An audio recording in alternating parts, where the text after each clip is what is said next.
สวัสดีค่ะวิดีโอสอนทำดอกไม้ค่ะดอกไม้ก็จะมีหลายแบบนะคะและมีบางแบบที่ว่าสอนทำไปแล้วนะคะกุหลาบอันนี้ก็สอนทำไปแล้วนะคะมีอยู่ในช่องนะคะติดค้างไว้คลิปก่อนที่สอนทำกระเป๋าค่ะแต่ยังไม่ได้สอนทำดอกไม้แบบนี้ค่ะเราจะใช้ลูกปัด4มิลค่ะแล้วก็6มิลแค่1เม็ดนะคะ6มิล1เม็ดทำเกสรเราตัดเอ็นมา1เส้นค่ะยาว60เซนนะคะใช้เอ็นเบอร์30ค่ะเริ่มต้นนะคะเราจะใส่3เม็ดลงไปก่อนแล้วก็มัดค่ะมัดให้เอ็นเส้นหนึ่งสั้นๆและเส้นหนึ่งยาวนะคะ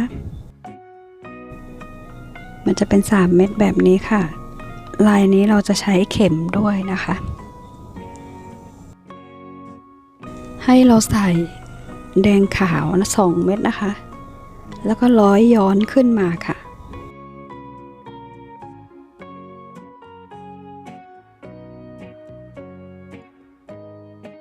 แล้วก็ร้อยไปทางขวาอีกทีนะคะเม็ดที่อยู่ด้านบนนะคะ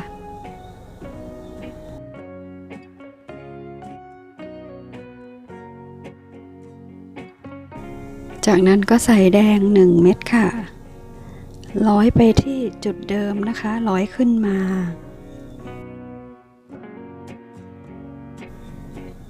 แล้วก็ร้อยไปทางขวาอีกทีค่ะเนี่ยค่ะก็จะออกมาเป็นแบบนี้นะคะต่อไปเราจะขึ้นแถวที่4ค่ะใส่แดงขาวนะคะแล้วก็พลิกกลับมาด้านนี้นะคะร้อยขึ้นมาค่ะ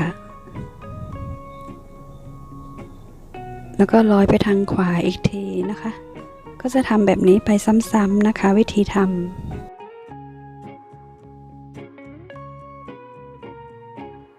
ต่อไปก็ใส่ขาว1ค่ะแล้วก็ทำเหมือนเดิมค่ะ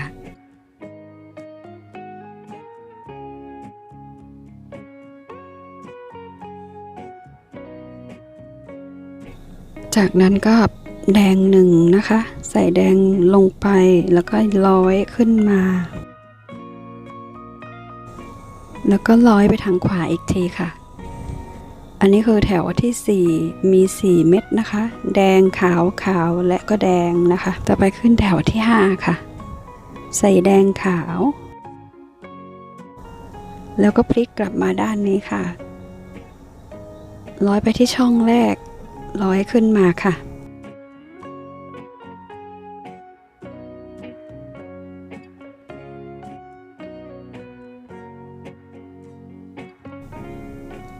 แล้วก็ใส่ขาว1เม็ดค่ะ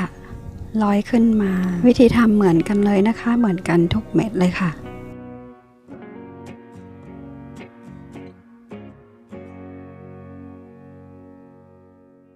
แล้วก็ใส่ขาวเพิ่มอีก1เม็ดค่ะแถวนี้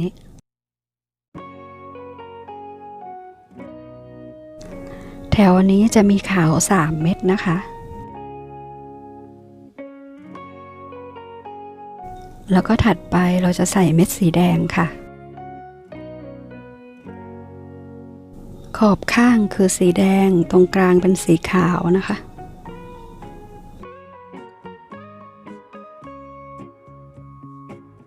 แถวนี้มีทั้งหมด5เม็ดค่ะ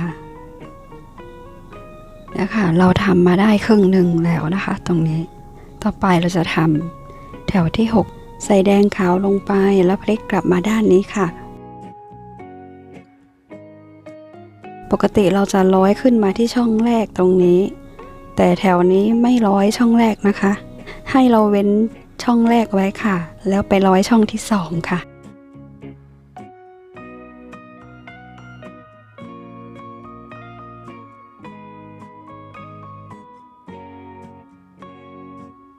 แล้วก็ใส่ขาวลงมาอีกเม็ดหนึ่งค่ะ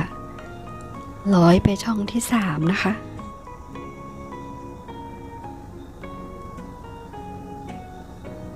ตรงนี้จะมีขาวแค่2เม็ดค่ะแถวนี้ถัดไปก็จะเป็นสีแดงค่ะ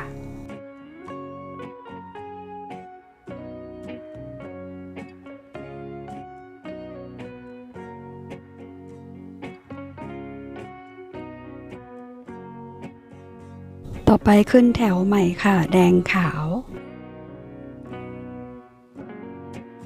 แล้วก็ร้อยช่องที่2เหมือนเดิมนะคะช่องแรกให้เว้นไว้นะคะ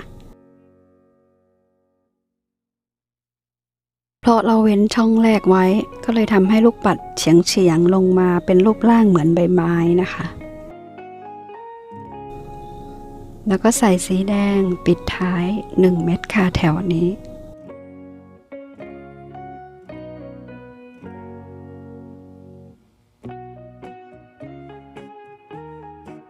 ต่อไปใส่แดง2 เม็ดค่ะร้อยไปที่ช่องที่2นะคะ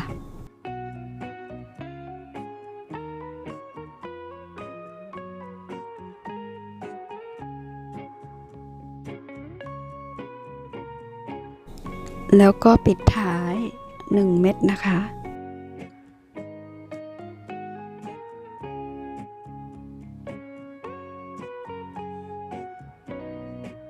อันนี้คือเสร็จแล้วนะคะมันก็จะออกมาเป็นแบบนี้ค่ะ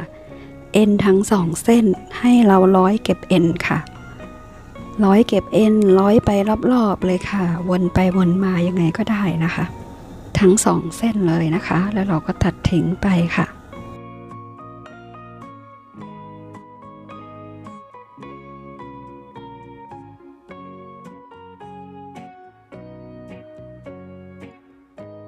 เนี่ยค่ะเราจะทำแบบนี้ทั้งหมด5 ชิ้นค่ะแล้วก็ใส่1 เม็ดขนาด6 มิลลงไปนะคะมันจะเหมือนเป็นเกสรนะคะเรามาดูวิธีประกอบนะคะว่าทำยังไงให้ตัดเอ็นเส้นใหม่มาค่ะ60 เซนนะคะแล้วก็เอา5 กลีบที่เราร้อยไว้เมื่อกี้นะคะร้อยลงไปทั้งหมดเลยค่ะแบบนี้นะคะแล้วก็จับมัดเลยค่ะตอนที่มัดตรงนี้ให้เรามัดเอ็นเส้นหนึ่งสั้นเส้นหนึ่งยาวนะคะ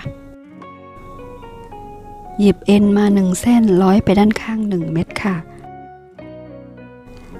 แล้วก็หยิบเม็ดขนาด6 มิล1 เม็ดนะคะร้อยลงไปกับเอ็นทั้ง2 เส้นค่ะกดเม็ดให้อยู่ตรงกลางแบบนี้นะคะแล้วก็จับเอ็นทั้ง2 เส้นร้อยไปตรงข้ามค่ะร้อยไปฝั่งตรงข้ามให้ยึดสีขาวเอาไว้นะคะ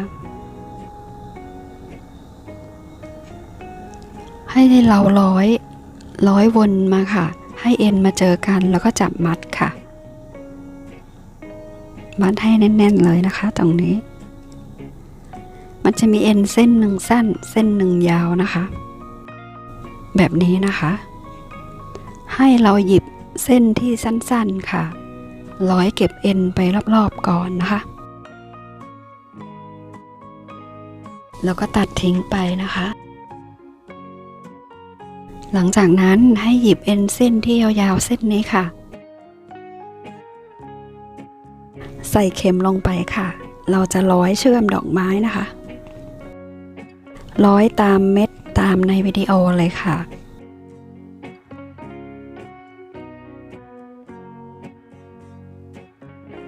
ก็คือเหมือนร้อยซิกแซกไปทางซ้ายทีขวาทีอย่างนี้นะคะแล้วก็ร้อยลงค่ะร้อยให้แต่ละกลีบมันเชื่อมติดกันนะคะ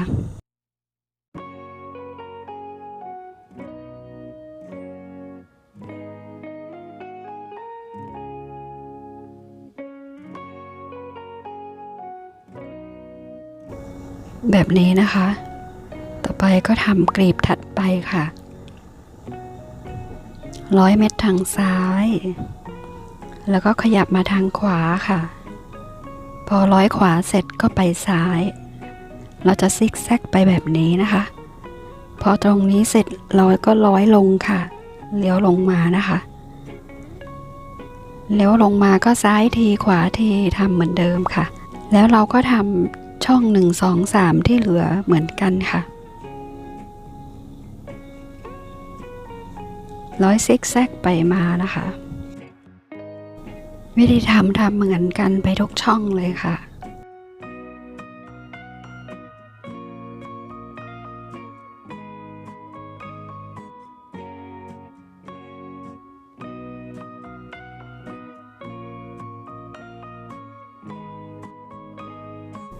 ก็จะออกมาเป็นงุ้มๆแบบนี้ก่อนนะคะให้เราร้อยเก็บเอ็นก่อนค่ะร้อยซิกแซกไปมาทางไหนก็ได้เก็บเอ็นไม่ให้เอ็นหล่นนะคะ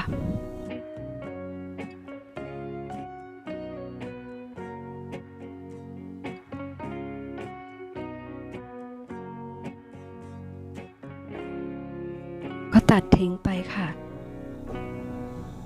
เราจะกดลงไปข้างล่างแบบนี้นะคะมันก็จะออกมาเป็นดอกไม้สวยๆแบบนี้ค่ะเอาไปตกแต่งอะไรก็ได้นะคะแล้วแต่เราชอบเลยค่ะชมพูขาวอันนี้วิธีทำก็เหมือนกันค่ะเพียงแต่ว่าสีขาวอยู่ด้านในนะคะเราจะใส่ก้านดอกไม้สีเขียวออกมาแบบนี้ก็ได้นะคะ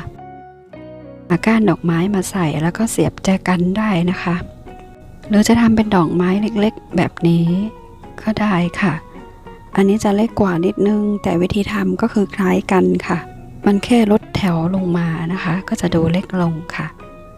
วันนี้ขอบคุณและสวัสดีค่ะ